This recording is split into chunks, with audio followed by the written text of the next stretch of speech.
has come and passed. The innocent can never last. Wake me up when September ends. Like my father's come to pass. 7 years has gone so fast. Wake me up when September ends.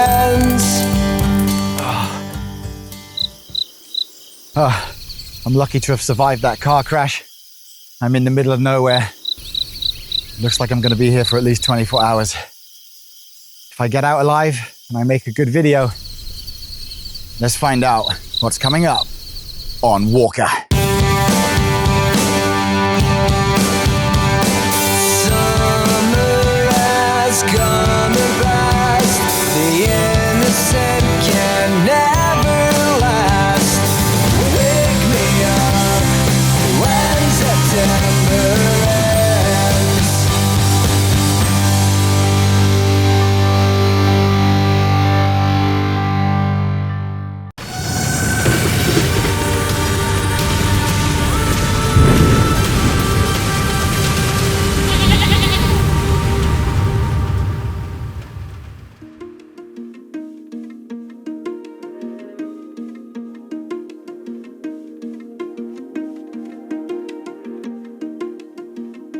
Good afternoon, everyone, and welcome to a very special episode that might just save your life, or at the very least, keep you entertained for about 20 minutes.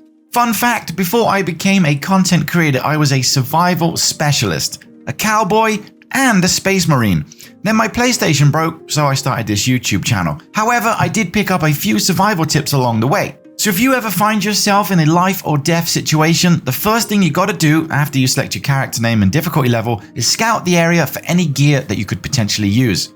And failing that, hope you have a fully working mobile phone. So I'm not sure where... Oh, it's a nice hat.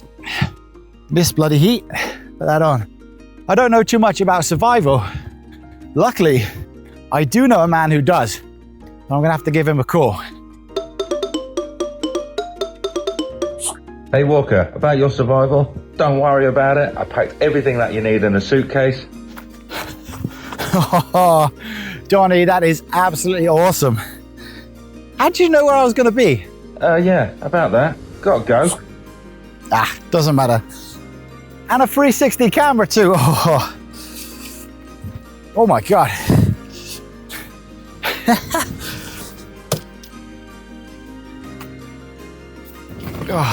Luckily for me, I'd remembered that my left arm was for some reason stronger than my right, and with hopefully all the latest cutting-edge technology survival tools on board, it was time to find a place to unpack before I ran out of energy. So I've got my suitcase, and it looks over there somewhere that I can stay. The only problem is, I've got to get over this massive lake somehow. See if I can find a boat. Well, that was lucky. Now, in a real survival situation, taking the time to find the correct location can be the difference between life and death. A well-chosen location provides essential resources such as shelter, water, and protection from the elements. All are critical. The right location also minimizes exposure to potential hazards such as flooding or predators, and can even make signaling for help even more effective by being in a visible or accessible area. So whilst on the first day your energy reserves are at their maximum, it's worth taking that extra little bit of time. As you can see here, I'm scouting for fish, taking a clear grasp of my surroundings, and my only regret was not spending a little bit extra on my cameraman. This is the last time I use an unpaid student intern who's never held a camera before to help me. That's got to be the best Cameraman. I've ever seen. So it would seem. You get what you pay for. After that brief 17-kilometer paddle, ensuring to reserve as much energy as possible, I'd finally made it back to shore. So, made it to the other side. Although it looks suspiciously like the same side, don't question it. Now it's time to set up the tent.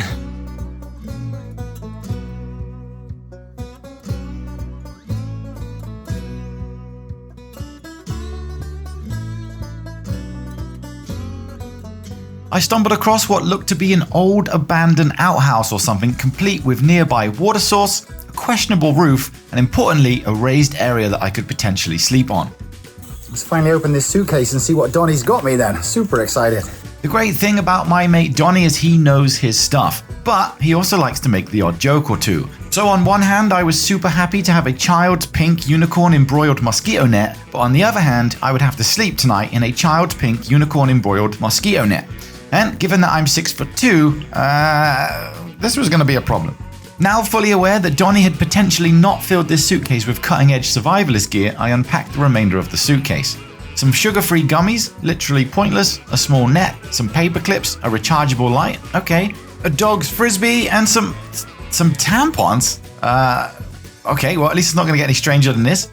Some Vaseline. What the hell did he think I was going to be doing in this episode? I told him the collaboration with Clickbait Media was next week.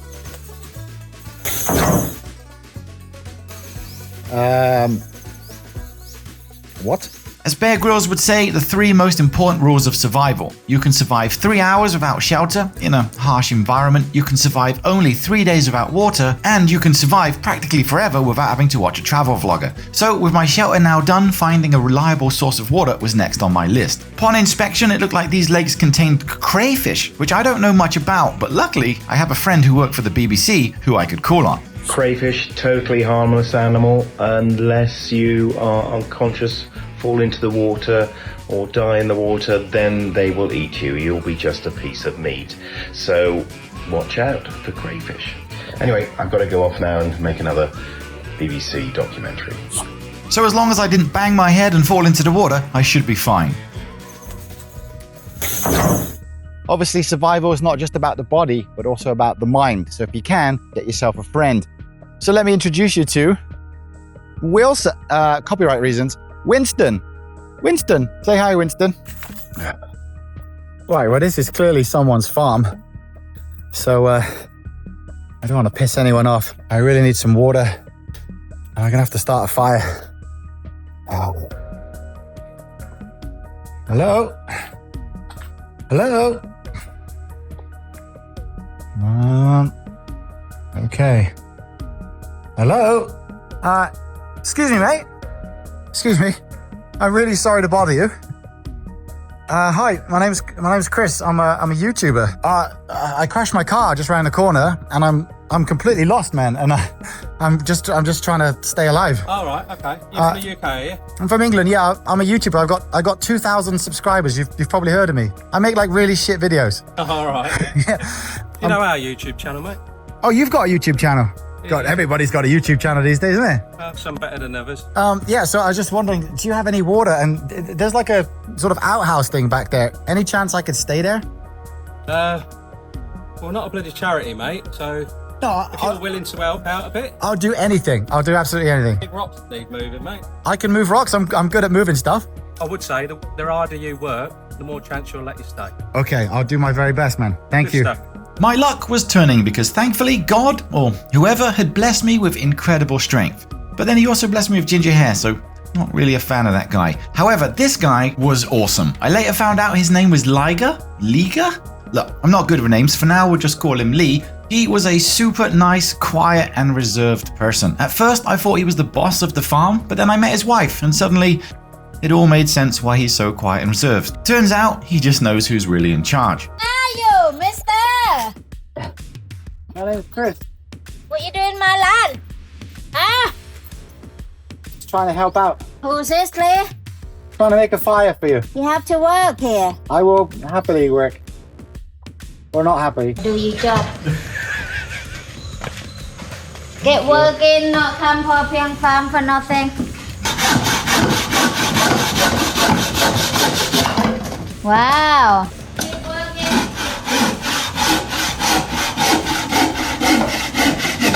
I have to say I'm impressed. I thought you'd just be used to clicking a mouse. When I go to town, come back, the job have to be done. Is that okay? Too long. You made too long. 3 more in there. No one's ever complained about me being too long before. That's real sweat, that is. Whee. As the boss heads into town and Lee, seemingly satisfied with my work, he allowed me to use some stones and wood to practice making a fire. Now, I'm sure you're all curious about the tampons, so let me explain. Despite my jokes, I actually do know a thing or two about survival. I've stealth camped across Northern Europe for 6 months, and during that time, I learned that a tampon is an excellent emergency fire starter. Tampons are essentially made of cotton wool, which on its own works as dry tinder, but for even better results, you can also dip it in Vaseline, which will enhance the ignition properties. You might not have expected to learn something new on this channel, but here we are. Of course, carrying items like this requires some planning, and in 2024, some men apparently do get periods. What the freaking hell is going on with the world? But for the rest of us, how we say normal men, we might not want to carry around the tampon, so a great option for your survival kit is to take a Vaseline-infused cotton ball and seal it inside a plastic straw. Just crimp or burn the ends and you've got a compact, waterproof fire starter. They're quick to make and could be a lifesaver. Or a unique gift. I know you're going to be starting a lot of fires in the future and you might not want to use a tampon. So I've just spent 25 minutes making you this fire lighting kit.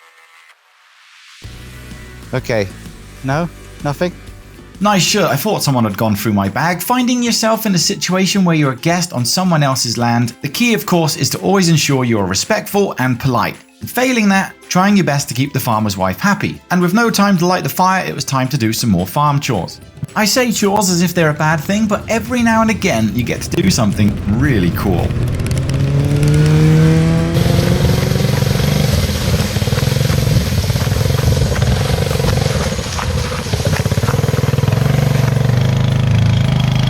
Oh, you couldn't fucking write this. How do I go down again? What's down again? What am I stuck in? Right. You stuck up to your fucking exhaust. Yeah. Easy enough, isn't it?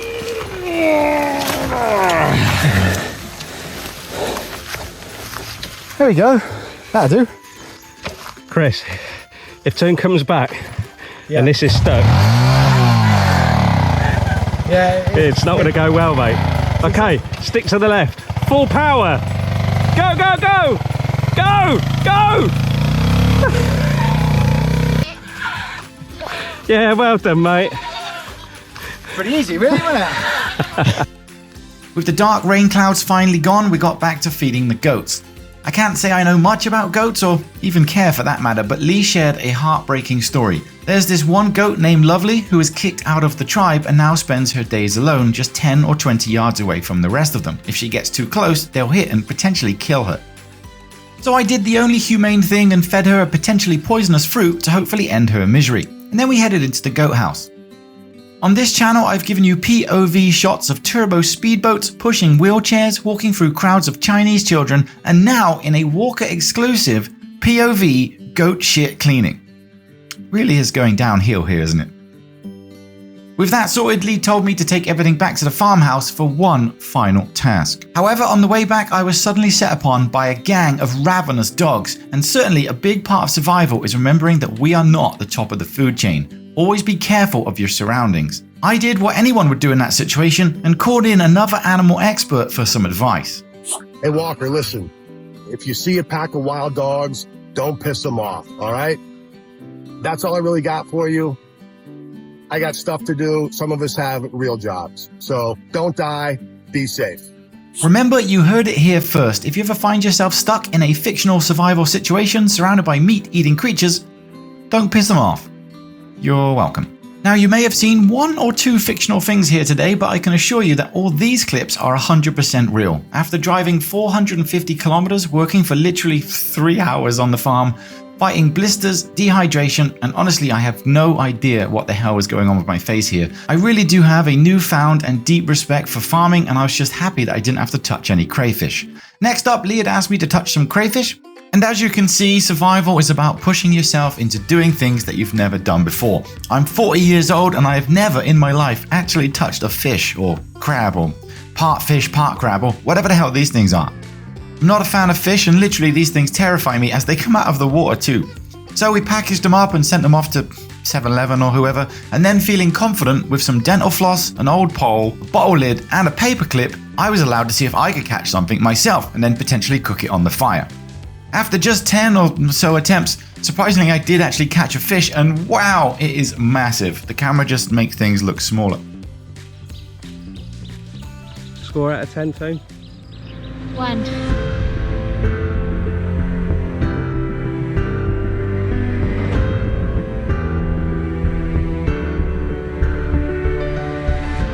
And now the moment you've all been waiting for. As the sunset fell for the final time, the burning question on everyone's mind. Can this fat, ginger YouTuber, now armed with nothing but UV sleeves as makeshift mosquito repellent, accomplish the impossible? Will he ignite a fire using nothing more than a tampon soaked in Vaseline? Rain? Sawadee cap? No? Okay, not that one. I know, car pom. I felt proud to see the firelighters I had created on this very handy frisbee, a stone fire pit I had carried, surrounded by the fuel from 1,000 logs I had painstakingly cut. But now, the moment of truth.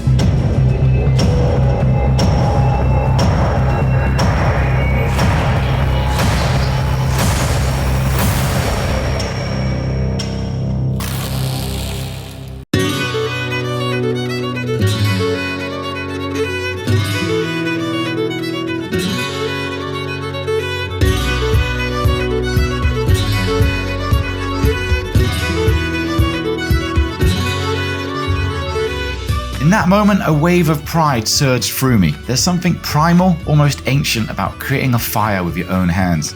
It was the first time I'd been allowed to set a fire in over a decade. Police were very clear about that. With the flames roaring before me, all that remained was to savor the sight, pour a bottle of whiskey, and brace myself for the night ahead. Mosquitoes swarming, the vast wilderness closing in, and me laying on a slab of stone in the middle of nowhere. Of course, with having that much liquid inside me, consequences followed. Oh, what a long day. Oh, all this just to take a piss. Oh, my God. It's nice to have a toilet, but I turn the light out. You can see just how dark it is, and I need to see which way I'm going. Oh, God. Just don't fall in the water, Chris.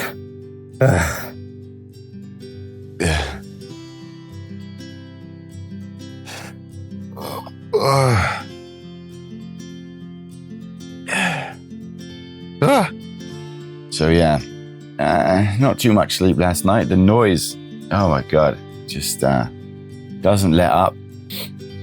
And the stone floor, I forgot to close the mosquito net, so there was quite a few mosquitoes in there. This has been an incredible experience to meet Lee and Toon at their farm, to get like a real hands-on experience of farm life, you know? I think I'll still take the piss out of vloggers, but I'll never take the piss out of farmers. But yeah, I didn't know just how hard this is. And to do it every single day, rain, snow, Christmas Day, birthdays if you're sick, you know, just to feed some goats and make sure everything is in proper order. Fair play, you know, really well done. The destination was Lee and Toon's farm, in the middle of King Nowhere. The journey, it's been all yours. Did I just wink at the camera? What a knob.